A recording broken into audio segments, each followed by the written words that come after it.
Students, welcome to next class. Okay, regarding the semiconductors, regarding the superconductivity. So in the previous video, we had learned regarding the it's an electrical properties of the solid. Okay, so in that we have learned regarding the conductors. Okay, then we have learned regarding the insulators. Then we have learned regarding the semiconductors. Okay, so this is what electrical properties we have learned, followed by superconductivity. And what is this superconductivity? We learned regarding the critical or transition temperature. Okay, in that, so what is this transition temperature, or we call as critical temperature, TC? So this is the temperature at which what will happen, at which the resistance of the specimen becomes zero.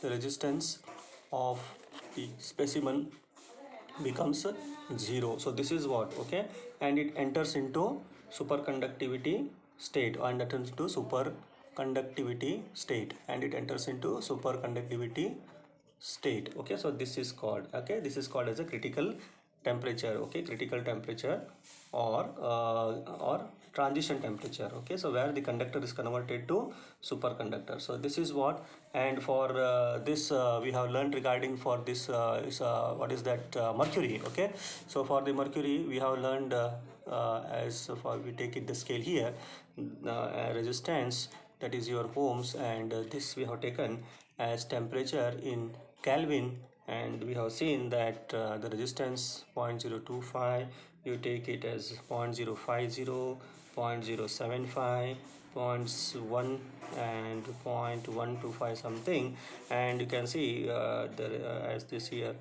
4.1, 4.2, like this 4.3. so what we have seen here like this, and you can see this is here like this. Okay, so you got in this way. For this is your TC, or transition temperature or critical temperature for mercury at 4.2 Kelvin. Okay, at 4.2 Kelvin, this is what in the previous this we have seen that at 4.2 Kelvin the mercury resistance was found to be zero. Okay, so that is what, where this mercury is converted from superconducting to from the normal conduction to superconductor at 0 degree.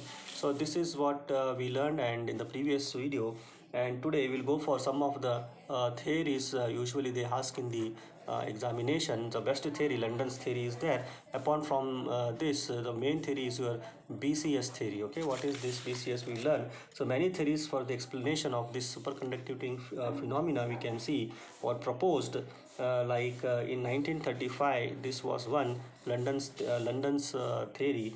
Okay, and London's theory, and later on 1951 you can see the BCS theory, named after the three physicists.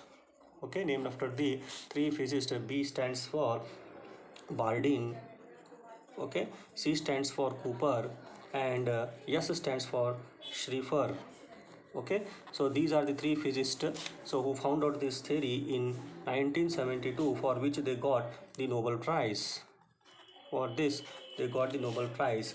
Okay, so this is what, and this BCS theory was explained based on the two concepts here, that is electron phonon. First one is electron phonon, electron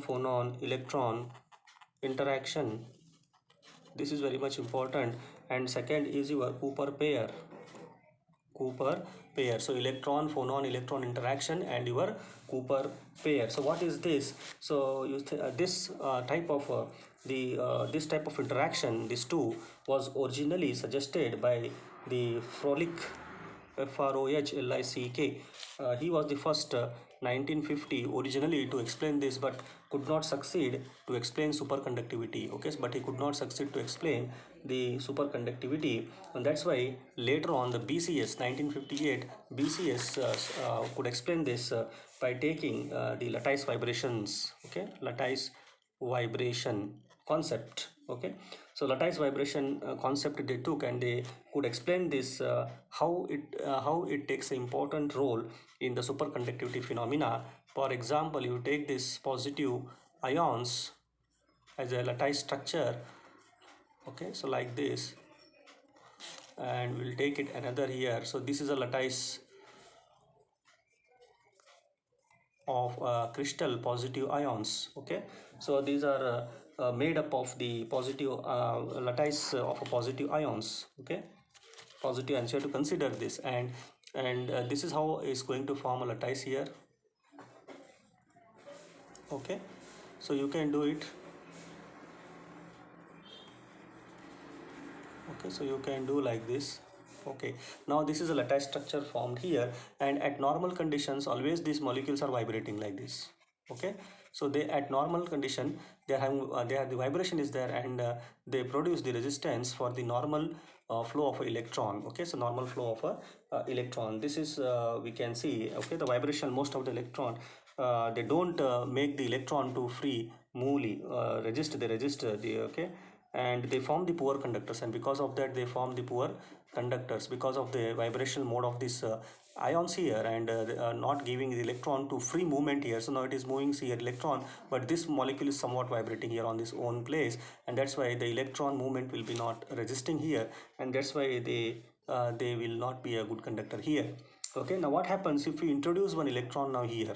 Okay, now in the second we are introducing this electron in one this lattice. What will happen? Let me see.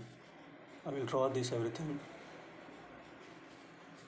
Yes, now the lattice is ready. Okay, yes, now if I introduce this electron now, okay, so if I introduce this electron, what will happen now? This is a negative charge and these all are positive ions as we have considered here. So what will happen? So when the electron is placed here inside in this, so this bond will now deflect here and they break it and they form a attracted towards this electron. All will attract now. So this bond is going to attract like this bond. So there is a deformation, so you can see there is a deformation in the lattice. Okay, and here across the electron, so there is a highly positive charge density is developed. So here highly you can see the positive charge density is developed, and this we call it as a phonon. This we call it as a phonon. That's why it is called in first electron phonon. See, electron has caused this phonon. Again electronic interaction is there. Okay, so to that we have to take the second electron now. What happens if the second electron is entering here? So like this. Okay, one more we have to draw here. Same lattice structure we can draw here. One more. Okay,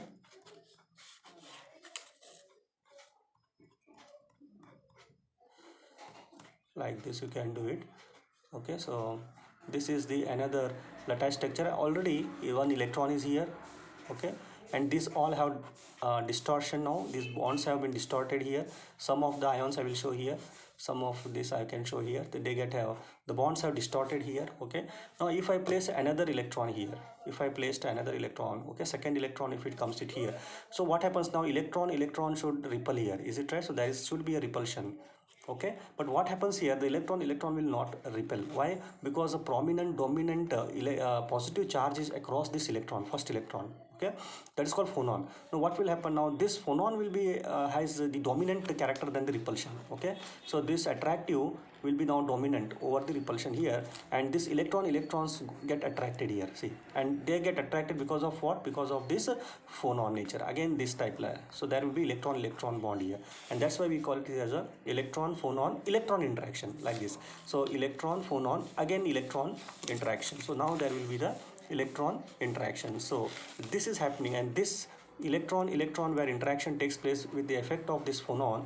Okay, what we call it? We call it Cooper pair. This is called as a Cooper pair. See, okay, such a Cooper pair is a phenomenon of low temperature. As your temperature you increase, such a maximum Cooper pairs are formed, and hence the normal conductor is going to be converted into what you say into the superconductors. Okay, so this is how. So when we consider this lattice of the positive ions, the vibrations you can see here is most, and it does not allow the electron to pass through, and that's why they form the poor conductors. Okay, if we think that one electron is in the lattice, what will happen? All the positive charge will be get attracted towards this, and they get displaced. Now bond will be broken down here, and they get distorted. The lattice will get distorted here. Okay, and more, and that we call as a phonon here. Okay, so we call this as a phonon is created here. Okay, so the more electron cause the most distortion, and more phonons will be called. The Coulombic attractive force attracts each other here. The Coulombic attractive force is Coulombic attractive force. That word you have to use here. Coulombic attractive force. Coulombic attractive force. Okay. So because of this, what will happen? The phonon is created here, and you can see here high positive charge density is developed here. So this is what high positive charge density. I will write here high positive charge density is created here. Okay, and this happens, all this happens because of the Coulombic attractive forces here. Now what happens here, another electron, you think of another electron is introduced into this. Okay, now what will happen, two electrons should repulsion force should be there and they should repel, but here the electron interaction, electron get attracted here. So this is what, and this is due to phonon, formation of the phonon. So it is called as electron phonon electron interaction, and also it is called as a Cooper pair. Okay, so many such Cooper pair can be formed in one of the in the lattice at the low temperature. Okay, so this is how the we can say that the BCS theory explained here. Now in one form, let us consider the first electron here. Okay, having the first electron having the wave vector, that is k vector quantity like this, and it emits a phonon. It emits a phonon which emits a phonon. For example, I will take it here. So you take that this is a k factor here, vector here, one electron. Okay, first electron, first electron, and it emits the phonon like this. It emits the phonon. So what will happen now here, it emits the phonon. So I can take this as a now here k vector minus q vector, because it is emitting a phonon here. So I have to minus, this is your q vector. Okay, this is your phonon q vector. K vector is the first electron and it is emitting the phonon, that is q vector. So whatever resultant we are going to get from this is k vector minus q vector. Okay, now what happens, emits the phonon here. Okay, now when you introduced the second electron here, okay, by second electron when it is been introduced here, what will happen with the wave vector? Same thing, I will take it as a k dash vector here, k dash. Now already k is here, so k dash, I will take it here, second electron with the wave vector k dash. So this situation can be, now what will happen, this will be absorbed, okay, by the second electron. Whatever this I will take now down here. Now this is your k dash vector. This another electron, second electron, okay, second electron will absorb this now, okay, and give the resultant as what now, k vector, k dash vector plus q vector. See here, k dash vector plus q vector. Okay, this is of second electron. So like this you can say, you can explain this what you say, the BCS phenomena in this way. So you have to go, you have to give the two concepts here whenever you explain this BCS factor. Okay, so simple, in the simple way. And what about this Cooper pair? Okay, what is this Cooper pair here? So you know that this is formed when two electrons interact. They form when two electrons interact. This is important, when two electrons interact with each other through a phonon attractively, through a phonon attraction, I can say, through a phonon attraction, to a phonon attraction. Okay, and by overcoming the Coulombic Coulombic repulsive forces, by overcoming the Coulombic repulsive force, Coulombic repulsive forces, by overcoming the Coulombic repulsive forces. Okay, the binding energy of Cooper pair is of order 10 to the power of minus electron volt. This is what the binding energy of Cooper pair. Binding energy of Cooper pair is of 10 to the minus 3, very small, minus 3 level, that is very less. So as a superconducting phenomena, very small, as a superconductivity phenomena, superconductor phenomena. Okay, as this superconductor phenomena, I will write here, is due to this Cooper pair, formation of this Cooper pair, as this superconductivity phenomena is due to this formation of Cooper pair. Okay, so this superconductivity is a low temperature phenomena, Okay, so this superconductivity is a low temperature phenomena, as this depends on the Coulombic pair, and this Coulombic pair always forms the binding energy is very low here, 10 to the minus 3 electron volt, and this is always formed at a low energy phenomena. That's why superconducting conductor phenomena is also a low temperature phenomena. Okay, and here the electrons in superconductivity have opposite spin. This you have to remember. Okay, the electrons here, whatever this we have shown here, the electron repulsion with the help of phonon here, this electron have opposite spin, and hence total spin in in Cooper pair is equal to 0. They cancel. Okay, so this, if like this is having like this, so both cancel, and Cooper pair have 0. Okay, they have total spin 0. So this is what about the BCS theory. Okay, hope you understood this very simple way I have explained you. So whenever they will ask this BCS theory, Bardeen Cooper Skriffer's theory, so you have to give this, and very important, this always it has been highlighted in the examination. So theory, explain any theory of the what you say superconductivity. Okay, so this is how you can explain here. Okay, this is the BCS theory in a simple way. Okay, one more is there, London's theory. So we will see that it's not so much asked one, because very primitive old theory, so could not explain much, as this BCS theory is explaining the superconductivity with these two concepts like electron phonon interaction, as well as electron phonon electron interaction, as well as Cooper's pair. Okay, so this is the I can say dominant theory of the superconductivity. Okay, now next we'll go for types of superconductors. Okay, if you see, depending on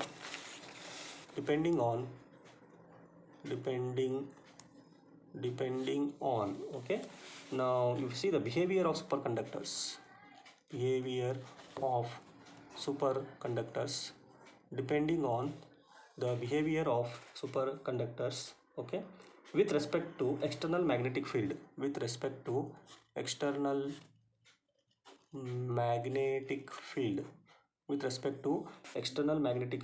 okay, this superconductivity are divided into two types.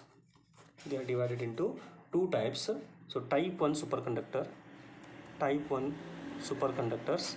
and type 2 superconductors. Okay, this type 1 superconductors also called as soft superconductors, and these are called as hard superconductors. Now one by one we will learn here. Type 1, that is your soft superconductors. Now if you see that already I have done with respect to the magnetic field here, I will take this to graphical presentation. So here intensity of magnetization,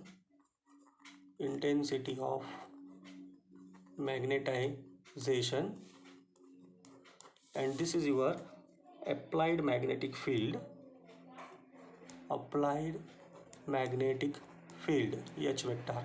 Okay, now here what you see in this class 1, so like this, slowly as normal it will increase as you apply the magnetic field here. So intensity of magnetization also increases, but at one point it decreases like this. Okay, so this point it comes to 0 here, and this I take it as a HC. HC means what here? HC means critical magnetic field here. Okay, HC is nothing but your critical magnetic field. Okay, now whatever this part is there inside this area, now it is acting as a superconductor. And whatever the outside this region is there, they are acting as a normal conductor. See here, normal conductor. Okay, so above this critical magnetic field area, whatever you are seeing, they are acting as a normal conductor, and below this at this critical magnetic field, this area, it is acting as a superconductor. See, such type of this we call it as a type 1 superconductor. That's why it is called soft. Immediately the process starts, it comes to the normal conditions here. Okay, very few area you can see of that of superconductors. Otherwise immediately the HC critical magnetic field comes, and it converts into normal conductors from superconductors. See, okay, that's very smoothly it is converting immediately with normal to with superconductor to normal conductor. Okay, and that's why it is called as soft. Okay, soft means what? It's very simple. You apply the magnetic field, slowly it increases, immediately it comes to become the normal conductor. See here, so from superconducting to normal conducting, immediately it is going to switch on, and that's why you can see such type we call it as a soft superconductors. Okay, so this thing is there, and if you see this graphical and put on to this some points on this soft superconductors, so they are perfectly diamagnetic in nature. This is one thing, they are perfectly diamagnetic. Okay, so Cooper's pair, you know, so they are opposite spin, so they are perfectly diamagnetic nature. And second, they follow Mishner's effect strictly. They are going to follow Mishner's effect. What is this Mishner's effect? We'll learn, okay, in the next video. So Mishner's effect strictly, they are going to follow the Mishner's effect strictly. Okay, so this is what. And third, you can say that the value of critical magnetic field, the value of HC, that is your critical magnetic field for this case, that is type 1 soft superconductors, are very short. As I said, immediately it is going to change from superconducting to normal conductor, very short. Okay, that is given by 0.1 Tesla, so low it is. Okay, and that's why these superconductors, they find very limited applications. They are going to find very limited applications. See here, so very not so much good superconductors. Okay, limited applications you are going to find in this case, because you are having the critical magnetic field very low. Okay, very 1 point, immediately that superconductor is going to convert into normal conductors. What is the use? That's why application is also very less. So this is what we can share, we can show we can show that the explain this type 1 phenomena. Okay, so here the HC, whatever I have written here, critical magnetic field HC. Okay, so here as it tends as it comes here, achieves here, so you can see that the it tends to M tends to magnetic, it tends to 0. Okay, so this is when achieved by any of the specimen, the magnetic is going to turn to 0. Intensity of magnetic magnetization comes to 0, and it acts as a normal conductor. It acts as a normal conductor this side. Okay, so that's such type of this, we call it as a type 1. Now if you go for type 2, okay, same thing I will draw it here like this. So same here, intensity of magnetization, applied magnetic field here. Now you see here, same thing, as I increase the magnetic field, it also increases. Okay, and here at one point I will take it here as here like this. This is your HC1. HC1 I am taking here, because whenever again you increase the temperature, it comes down as usual, type 1, but here it skips like this. It goes for a far level like this, like this, like this, like this. And this is your type HC2.